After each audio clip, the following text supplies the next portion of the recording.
पाटलीनबाई चावडीवर पाटील बाबांबरोबर बसल्या होत्या. सगळे गावकरी जमलेले. पाटील बाबांच्या चेहऱ्यावर आनंद पसरला होता. आपलं गाव त्यांनी आदर्श गाव बनवला होता आणि जलसाठा करून सारं शिवार हिरवगार ठेवलं होतं. मुख्यमंत्री त्यांच्या कामाबद्दल त्यांचा सत्कार करणार होते आणि नेमके ते नागपूरला आणि मुलगा इंग्लंडहून 9 वर्षांनी गावाकडं त्यांची गोरी मड्डम घेऊन येणार होता. आता 9 वर्षांनी चंद्रकांत येणार, बरोबर गोरी बायको पण आणणार. मी तुम्हा समद्यांना फारेंची पाटलीन हा सिनेमा ह्याच चावडीवर दाखवला होता, आठवतंय का? आमच्या बी गोऱ्या पाटलीनबाई येणार. तुम्ही समदे स्वागत करा. आपली सुसज्ज वाडी दाखवा. नवीन डिजिटल शाळा, इंग्रजीचा क्लास, संस्कार वर्ग, दवाखाना, शेतकी कॉलेज आणि हिरवी पाटीलवाडी.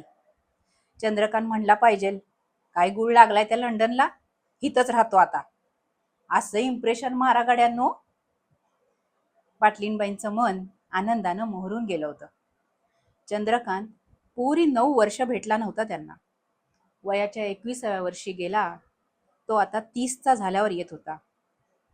आयशे, रागावशील का र बाबा? तू येणार चंद्रा, मी रागवीन का लोभवीन? अगं तसं नाही, पण बायको केली मी. हा, पाटलीनबाई उडाल्याच. गोरी मेम आयशे. पाटलीनबाई हक्का बक्का होऊन मूग झाल्या होत्या. मग येऊ का नको? येशील बाबा, येशील, मेमला घेऊन ये, पण पॅन्टीत नको, साडीत आण. लंडनला मिळतात का साड्या? नाहीतर मुंबईत विमानतळावर उतरलास का साडी घे आणि तू नीला नेसी व्हावं तर. बर आयशे, ठेवतो आता. साडी आणतो गुंडाळून. आणि कुंकू मंगळसूत्र ते पण आणतो. किरिस्ताव ना? वय आयशे. यावर पाटलीनबाईंनी काही व्यक्त न होता फोन ठेवून दिला. लग्न तर झालं होतं, काय बोलून उपयोग होता आता? तो आलाच नसता तर डोळ्याला दिसलाही नसता. आपण आणि पाटील बाबांनी दिवस रात्र केलेली मेहनत, पाटीलवाडीचं केलेलं नंदनवन, या साऱ्याचं कौतुक त्यांना लेकाच्या डोळ्यात पाहायचं होतं. पाटील बाबांना फोन मधलं गुपित त्यांनी सांगितलं, पण ते काही विचलित झाले नाहीत. असं बघा मंडळी, फॉरेनला राहा का हिथं, असा न तसा अवैध लिव्हिंग कशापायी हो? लगीन केलंय न बेस्ट बघा. आणि धर्माचं काय घेऊन बसलात? धर्म माणसानं निर्माण केले. बाप्पा एकच, भाव तिथं देव. आपले साने गुरुजी काय म्हणाले? खरा तो एकची धर्म, जगाला प्रेम अर्पावे. पाटलीनबाईंना धन्य वाटलं.